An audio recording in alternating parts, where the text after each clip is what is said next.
तमाम किस्म की तारीफ़, तौसीफ़, किबरियाई व बड़ाई अल्लाह रब्बुल आलमीन के लिए है, जो हिकमतों वाला है, जो तमाम मखलूक़ात पे मेहरबानी फरमाने वाला है, जो मौत व ज़िंदगी का मालिक है, जिसने ज़मीन व आसमान को बनाया और हम इंसानों को पैदा किया, हमारी रहनुमाई के लिए बेशुमार अनबिया व रसूल भेजे। अल्लाह के उन तमाम नबियों और रसूलों पर बेशुमार दुरूद व सलाम नाजिल हो, बिलखुसूस अल्लाह के आखिरी नबी जनाब मुहम्मदुर रसूलुल्लाह सल्लल्लाहु अलैहि वसल्लम की ज़ात अक़दस पे, जो हम सब के लिए रहमत बना करके भेजे गए। मुअज़्ज़ज़ हाज़रीन, बेशक ये दीन इस्लाम जिसे अल्लाह तबारक व तआला ने हम सब को अता फरमाया, अगर एक फितरत सलीमा का मालिक इंसान अगर इंतहाई गौर व फिक्र और तदब्बुर के साथ गौर व फिक्र करे, तज्ज़िया करे, तहक़ीक़ करे, समझे, तो ये पाएगा कि दीन तमाम तर इंसानों के लिए इंतहाई ज़रूरी है। बिलखुसूस वो दीन जो अल्लाह तबारक व तआला ने हमें और आपको अता फरमाया है, यानी दीन इस्लाम। ये मुमकिन है कि दीन के बगैर भी इंसान ज़िंदगी गुजारता है और गुजार सकता है, लेकिन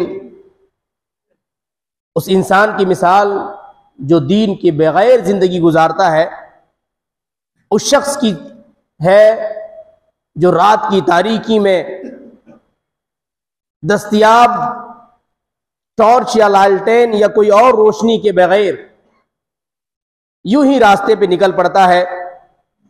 कभी इधर से ठोकरें खाता है, कभी उधर से ठोकरें खाता है, कभी गिरता है, कभी उठता है, और जहां जाना होता है वो चला जाता है। कभी मंजिल को भटक जाता है और कभी मंजिल को पा लेता है। लेकिन उसके बरखिलाफ वो इंसान जिसके हाथ में रोशनी हो, गर्चे रात तारीक है, लेकिन उस रोशनी की शुआओं से और उसकी रहनुमाई में वो इंसान आसानी के साथ अपनी मंजिल को पा लेता है। मेरे भाइयों, दीन हकीकत में रोशनी है, ज़िया है, नूर है, अल्लाह तबारक व तआला का ख़ास तोहफ़ा है, क्योंकि रब ने ज़मीन को बनाया, आसमान को बनाया, इंसानों को बनाया, जानवरों को बनाया, तमाम मखलूक़ात अल्लाह की तख्लीक है। तो अल्लाह तबारक व तआला से बेहतर ये हमें कौन बता सकता है कि इस दुनिया में जिया कैसे जाए, इस दुनिया की ज़िंदगी गुजारी कैसी जाए, क्या किया जाए और क्या न किया जाए, ये अल्लाह से बेहतर हमें और आपको कौन बता सकता है। यहाँ पे मैं एक दो गलतफहमियों का इजाला करने के बाद अपनी बातों की ओर आगे बढ़ूंगा। देखिए, इस्लाम में अहकामात की अलग अलग किस्में हैं। इस्लाम में एक है हुक्म अम्र, यानी फ़र्ज, जिसको करना ही करना है, जिसके किए बगैर कोई चारा नहीं, वो फ़र्ज है। नंबर दूसरा है सुन्नत मुअक्किदात, जिसको करना है और लाज़िमन करना है।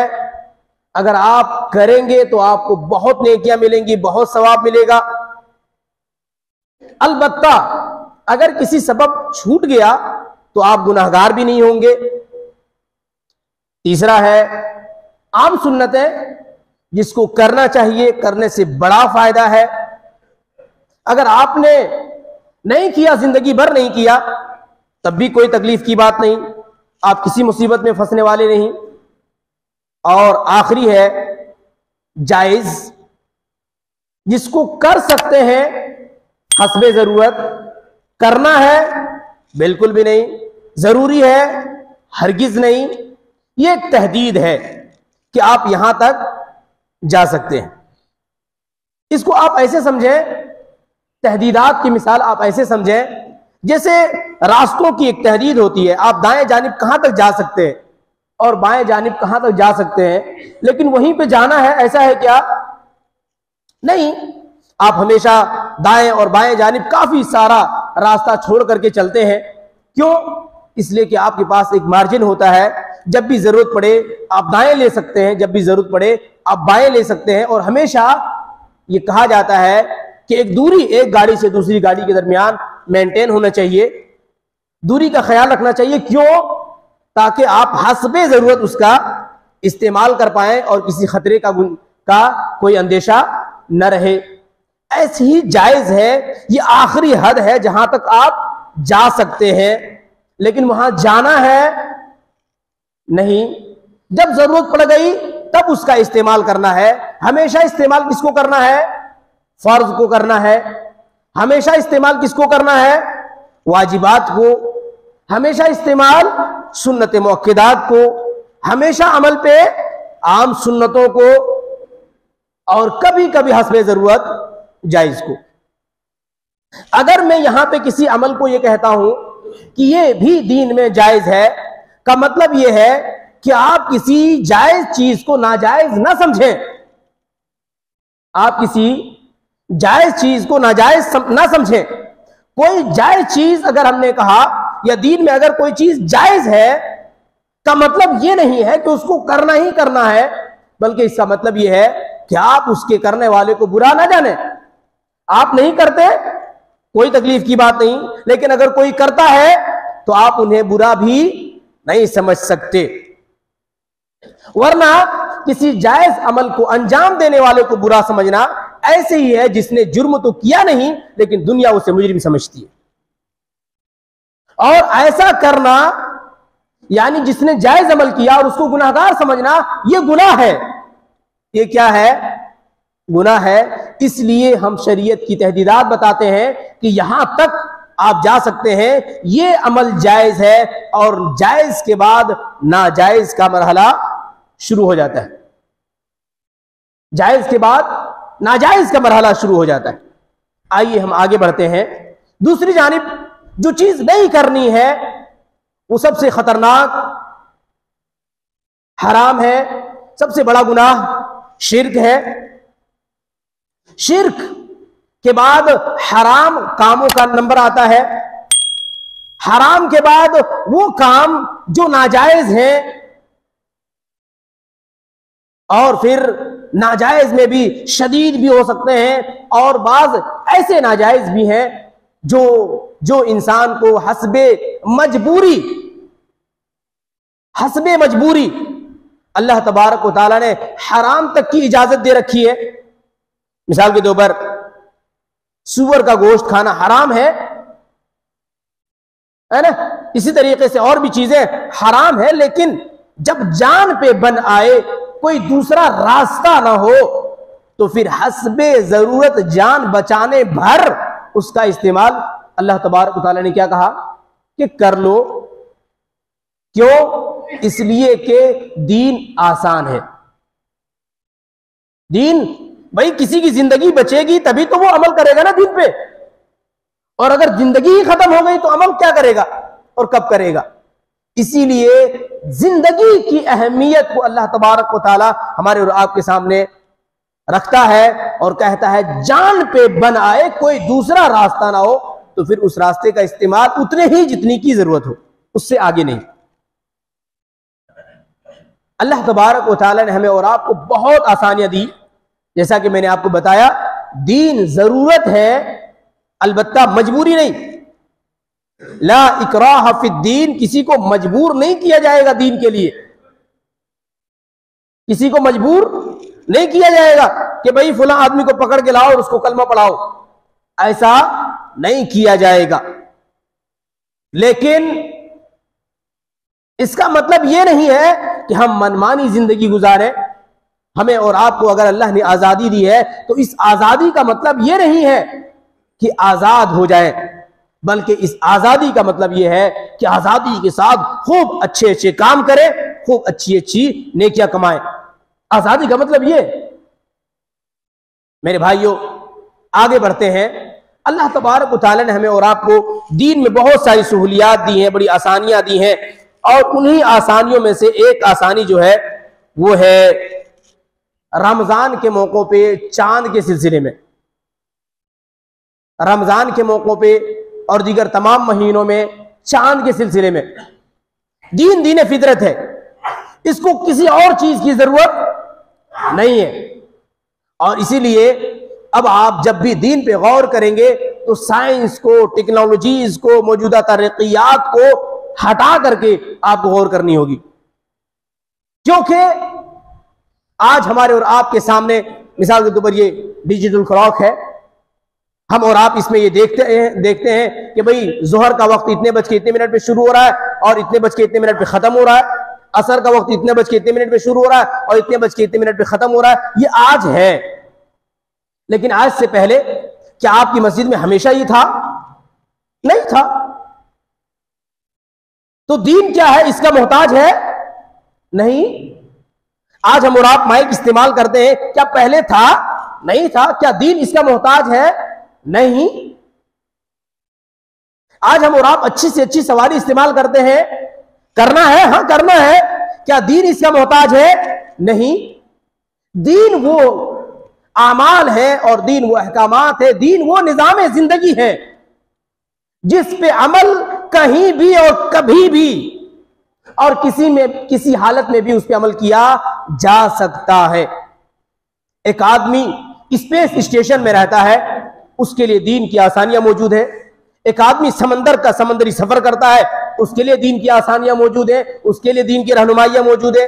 एक आदमी आम गाड़ियों में सफर करता है, उसके लिए भी तमाम तर अहकामात और रहनुमाइयां मौजूद है। एक आदमी सफर में है, उसके लिए भी बीमार है, उसके लिए भी बच्चे हैं, उसके लिए भी औरतें हैं, उनके लिए भी कोई हामिला खातून है, उनके लिए भी कोई दूध पिलाने वाली औरत है, उनके लिए भी एक मुजाहिद आदमी है, उसके लिए भी एक ताजिर इंसान है, उसके लिए भी। कौन सा ऐसा शोबा है जिस शोबे के लोगों के लिए दीन में रहनुमाई मौजूद ना हो? मौजूद है। लेकिन जब हम इन चीजों को वुसअत के साथ नहीं देखते तो हम अपनी तबीयत को इसमें क्या करते हैं? दाखिल कर देते हैं। हम और आप क्या समझते हैं ये अहम नहीं है, दीन क्या कहता है ये अहम है, और उसी पे अमल करना है, तबीयत पे नहीं, शरीयत पे अमल करना है। आगे देखते हैं। अल्लाह तबारक व तआला ने, देखिए मैंने आपको बताया कि इन तमाम चीजों, साइंस, टेक्नोलॉजी, दीगर तमाम तरक्कियाती उलूम को अलग रख करके हम दीन पे अमल कर सकते हैं। अगर ये चीजें हैं तो इससे भी हम फैज़याब हो सकते हैं, इसकी भी आसानियों से हम फायदा उठा सकते हैं। इसमें कोई मुज़ायक़े और हर्ज की बात नहीं। चांद का मामला आता है। अब महीना 29 का है कि 30 का? अल्लाह के रसूल सल्लल्लाहु अलैहि वसल्लम ने फरमाया, सूमू लिरुयतिही, चांद देखो और रोजा रखो। चांद देख करके क्या करो? रोजा रखो। वह अफ्तिरू लिरुयतिही, चांद देख करके इफ्तार करो, यानी ईद मनाओ। फिर फरमाया फ़इन गुब्बिया अलैकुम फ़अकमिलू इद्दत शाबान 30, अगर चांद छुप जाए, बादल की वजह से नजर ना आ सके, मतलब अबर आलूद हो, तो फिर ऐसी सूरत में महीने, शाबान के महीने को, दीगर महीनों को 30 शुमार कर लो और आगे बढ़ो। कितने? 30। ज्यादा से ज्यादा अरबी का महीना कितने दिनों का होता है? 30 का, और कम से कम 29 का। 29 या 30 का महीना होता है। 29 का महीना शुमार करने के लिए चांद को मलहूज़ खातिर रखना जरूरी होगा। आप खुद से उसको 29 नहीं कर सकते। चांद नजर आ गया 29 पूरा होने के बाद तो ठीक है, और अगर चांद नजर नहीं आया किसी भी सबब से तो फिर 30 शुमार करना होगा। 30 पूरे 30 दिन, एक महीने का शुमार करना होगा। और उसके बाद फिर रमजान के रोजे रखे जाएंगे। या रमजान के मामले में भी अगर 29 को चांद नजर आ गया तो फिर अगले दिन ईद है, और अगर नजर नहीं आया तो 30 रोजे कंप्लीट करने के बाद फिर उसके बाद ईद मनाई जाएगी। आसानी है, ज्यादा परेशान होने की जरूरत नहीं, बड़े बड़े दूरबीन और खुर्दबीन लाने की जरूरत नहीं, साइंसी इमदादात की जरूरत नहीं, बड़ी बड़ी खबरों की जरूरत नहीं। आसमान की तरफ देखो और फैसला करो। अलबत्ता आज की इस साइंसी तहकीकाती दौर में हम आन के आन में तमाम जगहों से शवाहिद इकट्ठा कर लेते हैं। भाई अमरावती में क्या हुआ, अकोला में क्या हुआ, औरंगाबाद में क्या हुआ और दीगर तमाम जगहों में क्या हुआ, हमें पता चल जाता है। वहां पे चांद नजर आया क्या, वहां आया क्या, वहां आया क्या, हमें खबर मिल जाती है। और जब शाहिद गवाही दे दे, शाहिद शहादत दे दे, तो 2 शाहिद काफी है चांद की रुयत के लिए, एक भी काफी है। अगर अच्छा गवाह है तो आप उस पर अमल कर सकते हैं। पता ही चला दीन में आसानी है। चांद के सिलसिले में आपने देखा, औकात के मामले में मैंने आपको बताया, सूरज को देखिए, जोहर का वक्त हो रहा है कि नहीं हो रहा है, जवाल का वक्त हुआ कि नहीं हुआ, कितना साया हो रहा है, साया असली, असर का वक्त शुरू हुआ कि नहीं हुआ। आसमान की तरफ देखिए, गुरूब हो रहा है कि नहीं हो रहा, सूरज डूबा कि नहीं डूबा, इफ्तार का वक्त हुआ कि नहीं हुआ, तय हो जाएगा। आसमान की तरफ देखिए, उफुक की तरफ, और वहां से देखिए कि आसमान में लाली है या नहीं, शफक मौजूद है या नहीं। शफक जब तक मौजूद है, मगरिब का वक्त है, शफक खत्म हो गया, इशा का वक्त शुरू हो गया। हर आदमी और हर जगह अमल कर सकता है। दीन आसान है, लेकिन अगर किसी ने दीन को मुश्किल नजरों से देखना शुरू कर दिया तो जाहिर सी बात है, देखने वालों को, ऐब ढूंढने वालों को चांद में भी ऐब नजर आता है, उसमें भी दाग नजर आता है। लेकिन हकीकत में वो दाग नहीं, वो उसकी खूबी है जो उसमें नजर आता है। हकीकत में उसकी खूबियों को तलाशने की कोशिश कीजिए, और जो कमियां आपको दीन में लगती हैं, उन कमियों पे आप गौर करेंगे, पता चला ये दीन की खूबियां हैं, वो कोई कमी नहीं है। लोगों ने जबरदस्ती उसको कहा कि ये और वो। जब उन्हीं लोगों से कहा गया कि भाई आप साबित कीजिए अगर बुराई है तो फिर वो नहीं कर सके, क्योंकि दीन में अल्लाह तबारक व तआला ने कोई बुरी बात नहीं रखी। यहां पे सिर्फ शफाफियत है, यहां पे सिर्फ इंसानियत है, यहां पे तमाम तर इंसानों का ख्याल रखा गया है, लोगों की जरूरियात का, उनकी मजबूरियों का मुकम्मल तौर पर ख्याल रखा गया है। और रोजेदार के लिए अल्लाह तबारक व तआला ने खास आसानी दी। फरमाया उहिल्ल लकुम लैलतस्सियामि रफ़तु इला निसाइकुम हुन्ना लिबासुल लकुम व अंतुम लिबासुल लहुन्ना। क्या मतलब है? अल्लाह के रसूल सल्लल्लाहु अलैहि वसल्लम के ऊपर जब रोजा फर्ज किया गया, सहाबा किराम रज़ियल्लाहु ताला अन्हुम अजमईन रोजा रखा करते थे, तो उनका रोजा शुरुआत में कैसे था मालूम है? कि वो जब इफ्तार करते तो जब तक बेदार रहते, जब तक जगे हुए हैं, तब तक खा सकते हैं, पी सकते हैं और दीगर जरूरियात पूरी कर सकते हैं। लेकिन अगर नींद लग गई, एक बार अगर सो गए, तो बेदार होकर के दोबारा न खा सकते हैं, न पी सकते हैं, न कोई जरूरत पूरी कर सकते हैं। क्या मतलब हुआ? मतलब यह है कि ये सोम, ये रोजा बहुत मुश्किल लग रहा था सहाबा किराम रज़ियल्लाहु ताला अन्हुम अजमईन को, लेकिन अल्लाह तबारक व तआला ने फिर रुख्सत दी और फरमाया कुलू वशरबू हत्ता यतबय्यन लकुमुल खैतुल अब्यदु मिनल खैतिल अस्वदि मिनल फज्र। क्या मतलब है? यानी तुलुए फज्र से पहले, सुबह सादिक से पहले आप खाइए पीजिए। उहिल्ल लकुम लैलतुस्सियामि रफ़तु इला निसाइकुम, तुम्हारे लिए तुम्हारी औरतें रात में, यानी रोजे की रातों में हलाल की गई, यानी रमजान की रातों में। हुन्ना लिबासुल लकुम व अंतुम लिबासुल लहुन्ना, वो तुम्हारे लिए लिबास है और तुम उनके लिए लिबास हो, यानी एक दूसरे के लिए पर्दे का गोया के जामिन हो। मेरे भाइयों, अब जरा गौर कीजिए कितनी आसानी है। एक आदमी रात में सो सकता है, उठ करके सहरी कर सकता है, रात में सो सकता है, उठ करके अपनी जिनसी जरूरत पूरी कर सकता है अपनी बीवी के साथ। वो आदमी सो भी सकता है, खा पी भी सकता है। आसानी है,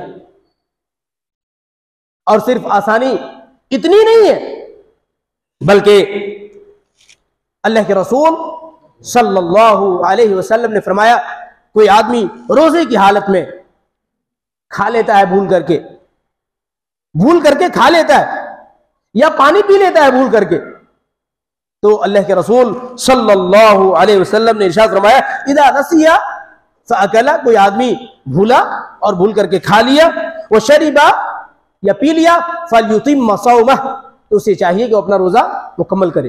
क्यों? फइन्नमा अतअमहुल्लाहु, क्योंकि अल्लाह ने उसे खिलाया है, वसक़ाहु, और अल्लाह ने उसे पिलाया है। क्या मतलब हुआ? यानी भूल करके खा पी लेने से रोजा नहीं टूटता।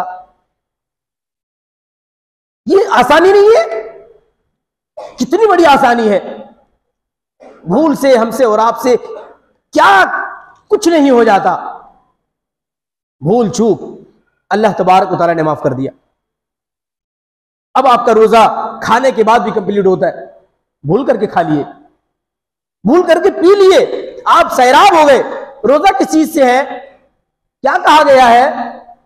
खाने से, पीने से और बीवी से हम बिस्तरी करने से रुक जाने का नाम क्या है? रोजा है। अब उसी अमल को इंसान ने भूल के कर लिया, खा लिया भूल के, रोजे में खाना नहीं था, पी लिया भूल के, रोजे में पीना नहीं था, लेकिन भूल के किया, अल्लाह तबारक व तआला ने माफ कर दिया। यानी जो लाजमी जुज था, रोजे के लिए जो लाजमी शर्त थी, वो शर्त फौत हुआ। अगर हमारा और आपका बनाया हुआ कोई कानून हो तो हरगिज ये चीजें बर्दाश्त नहीं हो सकती थी, लेकिन अल्लाह तबारक व तआला ने अलाउ किया, अल्लाह ने इजाजत दे दी और फरमा दिया कि भूल करके अगर खा लिए तो तुम्हारा रोजा हो जाएगा, तुम उसको कंप्लीट करो। रोजे में देखिए नीयत का एक मसला आता है, यहां भी रब्बुल जलाल वल इकराम ने सहूलत दी। वो क्या है?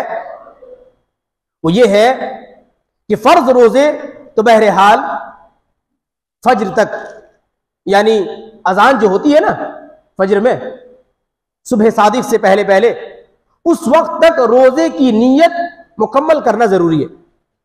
उसको हतमी शक्ल देना क्या है? जरूरी है। उसके बाद अगर कोई नीयत करता है तो फर्ज रोजा, रमजान का रोजा नहीं होगा। रोजे की नीयत तुलुए फजरे, सुबह सादिक जिसको कहते हैं, उससे पहले पहले आपने सहरी खाई तो अजान होने से पहले पहले आप क्या करेंगे? नीयत मुकम्मल कर चुके होंगे। लेकिन अगर किसी ने बाद में नीयत की तो रोजा नहीं।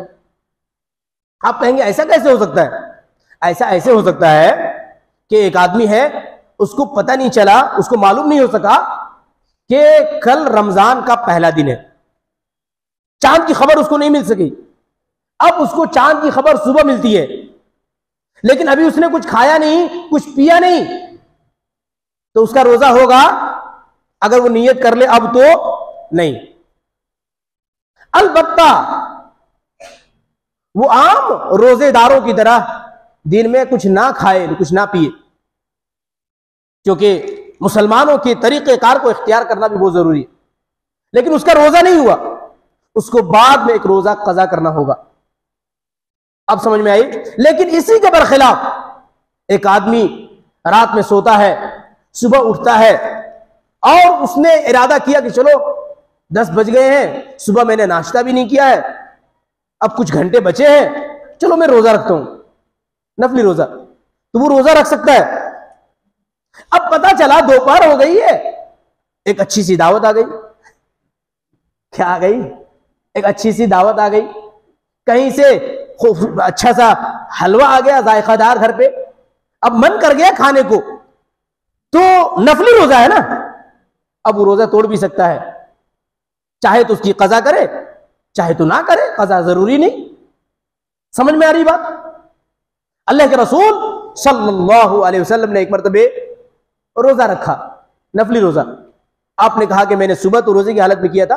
हज़रत आयशा सिद्दीक़ा रज़ियल्लाहु ताला अन्हा ने बताया, अल्लाह के रसूल बड़ा प्यारा हलवा आया हुआ है। अल्लाह के रसूल ने फरमाया, मुझे भी जरा हलवा खिलाओ। अगरचे मैंने सुबह रोजी की हालत में किया था, लेकिन अब मैं इफ्तार करूंगा। समझ में आई बात? जहां शिद्दत नहीं वहां शिद्दत नहीं, जहां दीन ने सख्ती नहीं रखी है वहां नहीं रखी है। आपकी तबीयत, मेरा मिजाज क्या कहता है, इससे दीन का कोई लेना देना नहीं। नफली रोजा है, जरूरत है आपको, तोड़ दीजिए, लेकिन फर्ज रोजे में फिर ये तमाम चीजें नहीं चलती। आपको नीयत पहले ही मुकम्मल करनी होगी, सुबह सादिक से पहले मुकम्मल नीयत करनी होगी, और उसके बाद एक बार जब आपने नीयत मुकम्मल कर ली, उसके बाद आपको रोजा कंप्लीट करना होगा। इल्ला के बाद ऐसी इज्तिरारी कैफियत आ जाती है जहां पे रोजा तोड़ना जरूरी हो, तो फिर तोड़ा जा सकता है। जैसे कोई बीमारी ऐसी आ गई या कोई और मसला, आदमी बेहोश होकर गिर पड़ा, अब उसको खाना खिलाने की जरूरत पड़ गई, या कोई और मसाइल हो सकते हैं, बहुत तरीके की तकलीफें हमारे और आपके सामने आ सकती है। बहरहाल मेरे भाइयों, इस्लाम में हमें और आपको बड़ी आसानी दी गई है। चलिए हम कुछ बातें मजीद आपके सामने रखते हैं। सहरी के मामले में देखिए रुखसत बड़ी प्यारी है, आपके इल्म में भी ये बात होगी। अल्लाह के रसूल सल्लल्लाहु अलैहि वसल्लम फरमाया, इदा समिअ अहदुकुम अन्निदाअ, जब तुम में से कोई आदमी अजान की आवाज सुने, अजान की आवाज, और वो क्या कर रहा था, वो वल इनाअ अला यदिही, और उसके हाथ में खाने का बर्तन था, यानी वो खाना खा रहा था, सहरी कर रहा था वो, और फज्र की अजान भी हो गई। अल्लाह के रसूल फरमाते हैं, फला यदउहु हत्ता यक़दी हाजतहु मिनहु, तो वो आदमी अपने बर्तन को उस वक्त तक ना रखे यहां तक कि वो अपनी जरूरत पूरी कर ले। जरूरत का मतलब क्या है? जरूरत का मतलब लाजमी जरूरत, ठीक है। इसका मतलब ये नहीं कि 10 तरह की डिशें रखी हुई है जिसके खाने में कम से कम आधा घंटा लगेगा तो आधा घंटा खाते रहो, नहीं। लाजमी सहरी जो आपको आपकी जरूरत हो उतना खा लो और उसके बाद फारिग हो जाओ, उतना खा लो और फारिग हो जाओ। बहुत देर तक नहीं, बहुत लंबा वक्त आप उसमें नहीं लगा सकते कि चलो अल्लाह के रसूल सल्लल्लाहु अलैहि वसल्लम ने तो अब इजाजत दे दी है तो अब खाते रहो, तो ये तरीका दुरुस्त नहीं। मेरे भाइयों, जरा देखिए कितने बारीक बारीक मसाइल में कितनी जबरदस्त और कितनी अजीम रहनुमाइयां मौजूद है। इसी तरीके से अक्सर लोगों के मसाइल आते हैं और उनके सामने, बेखुसूस हमारी माँ और बहनों के सामने ये मसला आता है कि वो खाना बनाती हैं, वो इफ्तारी तैयार करती हैं, वो दीगर चीजें तैयार करती हैं। अब नमक का मामला रहता है, जायके का मसला रहता है, तो क्या किया जाए? घर में रोजेदार है सभी, बच्चों को जायके की समझ नहीं है, वो नमक कम है कि ज्यादा है, मीठा कम है या ज्यादा है, या कोई और मसला, तीखा कम है या ज्यादा है, तो अल्लाह तबारक व तआला ने इजाजत दी जबान पे रख करके जायके को चेक करके और आदमी थूक दे, कुल्ली कर ले, कोई परेशानी की बात नहीं। न रोजा मकरूह हुआ, न खिलाफ सुन्नत हुआ, न कोई परेशानी, कुछ भी नहीं, कुछ भी नहीं। बहुत सारे लोगों को लगता है, बहुत सारी औरतों को लगता है कि ऐसा नहीं करना चाहिए, मैं तो नहीं करता हूं, ऐसा बहुत सारे लोग कहते हैं। यकीनन आप नहीं करते, लेकिन ये बुरा नहीं है, इसको किया जा सकता है और इसमें कोई हरज नहीं, इसमें कोई हरज नहीं। जिसने जायका चखा और जिसने नहीं चखा, उन दोनों के रोजे में कोई फर्क नहीं। क्यों? इसलिए कि हम हर वुजू में पानी मुंह में लेते कि नहीं लेते? लेते हैं। तो जब मुंह में पानी आपने वुजू में लिया और आपने हलक से नीचे नहीं किया तो आपके रोजे में कोई फर्क आया क्या? नहीं। तो अगर वुजू में आप पानी लिए मुंह में, और पानी का अपना एक जायका है कि नहीं है? है। क्योंकि जो ही पानी, आपका खारा पानी मुंह में लेते आप कहते बड़ा खारा है, और मीठा पानी मुंह में लेते आप बोलते बड़ा मीठा पानी है। इसका मतलब पानी का अपना एक जायका है जिसको आप समझते हैं और उस जायके को आप पसंद करते, अगर अच्छा है तो, और अगर अच्छा नहीं है तो आप पसंद नहीं करते। तो पानी का जायका तो एक आदमी बार बार ले है और उसको रोजे में कोई हरज महसूस ना हो, लेकिन कोई आदमी किसी और चीज का जायका अगर हस्बे जरूरत चख ले तो कोई किसी को बुरा जाने, ये तो डबल स्टैंडर्ड हुआ ना, ये तो दोहरापन हुआ। असल में मामला क्या है वो मैं आपको समझाना चाहता हूं। ये दिक्कतें कहां से आती है? कोई आम अमल जिसको हम लोग हमेशा करते हैं, गौर नहीं करते, तो हमें लगता है ये करना है और उसमें हमने कभी गौर ही नहीं किया। आपको ये पता ही नहीं था, अभी तक आपने गौर किया था कि हम लोग रोजाना हर आदमी जायका चखता है, आपने कभी गौर नहीं किया होगा, लेकिन अभी आपको समझ में, अच्छा हम भी जायका चखते हैं। अब औरतें अगर चखेंगी तो क्या दिक्कत है? कोई दिक्कत नहीं है मेरे भाई। तो जो अमल हम लोग हमेशा करते हैं उससे मानूस रहते हैं, लेकिन जिस अमल की इजाजत शरीयत ने दी है असल में वो अमल भी उसी रूटीन का हिस्सा है, लेकिन चूंकि हम हमेशा नहीं करते लिहाजा हमें लगता है ऐसा भी हो सकता है क्या, ठीक है हाँ इजाजत अपनी जगह लेकिन हम तो नहीं करेंगे। तो जायका तो खराब नहीं करना चाहिए ना, जब इजाजत है तो उसका इस्तेमाल कीजिए, फायदा उठाइए इससे। इसी तरीके से जरूरत पड़ती है रोजे में आमतौर पर के हालत जनाबत में आदमी सहरी से पहले पहले बहुत सारे लोग गुस्ल नहीं कर पाते, वक्त नहीं मिल पाता या कोई और भी वजह भी हो सकती है, नींद नहीं खुली जल्दी। अब आपके पास जब आपकी नींद खुली तो आपके पास टाइम किस चीज के लिए है? सहरी के लिए, तो इजाजत है और कोई मुज़ायका नहीं, कोई हर्ज नहीं कि आदमी हालत जनाबत में, जुनबी हालत में, नापाक हालत में वो सहरी करे और उसके बाद गुस्ल करे और उसके बाद फजर की नमाज अदा करे। कोई मुज़ायका नहीं, कोई हर्ज नहीं, इजाजत अल्लाह तबारक व तआला ने दे रखी, अपने नबी की ज़बानी कर सकता है आदमी। हालत सौम में आमतौर पर यह मसला नौजवानों को दरपेश आता है, हालत सौम में, रोजे की हालत में कभी कभी आप सोए, बदखाबी हुई, एहतलाम हो गया, अब आदमी सवाल पूछता है जनाब क्या करूं अब मैं? बाज लोग रोड छाप मुफ्ती फतवा देते तेरा रोजा तो गया। अब वो बेचारा, उसको इल्म नहीं, वो खाना पीना शुरू कर देता है, चुपके से किसी रेस्टोरेंट में जाता है गैर मुस्लिम होटल में और खा के आ जाता है। अभी तक तो उसका रोजा टूटा नहीं था, खराब हुआ नहीं था, अब उसका रोजा क्या हुआ? टूट गया। आप कहोगे मुझे मालूम नहीं था, तो आपको जाहिल रहने के लिए किसने कहा? क्या आपके दरमियान उलमा मौजूद नहीं? क्या आपको पूछना नहीं चाहिए था? पूछना चाहिए था। ये आपस में, अच्छा गैर जरूरी बातें बहुत कर लेंगे, लेकिन जब दीन का मसला आएगा तो जनाब से पूछने में शर्म आती है। क्यों भाई? हजरत अली तो नहीं शर्माए अल्लाह के रसूल सल्लल्लाहु अलैहि वसल्लम से पूछने में, हजरत अस्मा रज़ियल्लाहु ताला अन्हा तो नहीं शर्माई अल्लाह के रसूल सल्लल्लाहु अलैहि वसल्लम से पूछने में, साहबे किराम तो नहीं शर्माते थे हजरत आयशा सिद्दीक़ा रज़ियल्लाहु ताला अन्हा से सवाल करने में, तो आपको क्यों शर्म आने लगी? और दीन में शर्म कैसा? अल्लाह तबारक व तआला ने जनाबत के मसाइल को कुरान में बयान किया है, तो यहां शर्माना कैसा? यहां शर्माना कैसा? याद रखिए, इल्म हासिल करने में अगर कोई इंसान शर्माता है तो फिर ये अक्लमंदी नहीं बल्कि बेवकूफी, अपना नुकसान करना है ये, और दीन का नुकसान बहुत बड़ा नुकसान है। बहरहाल जितने लोग अभी यहां पे मौजूद है वो ये जान ले कि रोजे की हालत में अगर एहतिलाम हो जाता है या फिर मजी निकल आती है तो आपके रोजे को कुछ फर्क नहीं पड़ा है। आप अपने रोजे को जारी रखिए, उसको मुकम्मल कीजिए और अल्लाह तबारक व तआला से कबूलियत की दुआ कीजिए, उसे मुकम्मल कीजिए, आपके रोजे को कुछ भी फर्क नहीं पड़ा। अलबत्ता जानबूझकर किसी भी जरिए से मनी को खारिज करना यह रोजा तोड़ना है। जानबूझकर किसी भी तरीके से मनी को खारिज करना यह रोजा तोड़ना है। नींद की हालत में हो गया कोई मसला नहीं है। इसी तरीके से कभी कभी होता है ना कि बदहजमी हो जाती है, कोई और मसला होता है, मच्छर या मक्खी या कुछ भी हलक में चला जाए तो अचानक उल्टी हो जाती है आदमी, उल्टी। तो बहुत सारे लोग कहते हैं तुम्हारा रोजा तो टूट गया। याद रखिए अल्लाह के रसूल सल्लल्लाहु अलैहि वसल्लम फरमाया, मन दराहु क़ैउन, जिस आदमी को क़ै आ जाए वह हुआ साइमुन, और वो रोजे से हो, फलैसा अलैहि क़दाउन व इन इस्तक़ा फलयक़दी।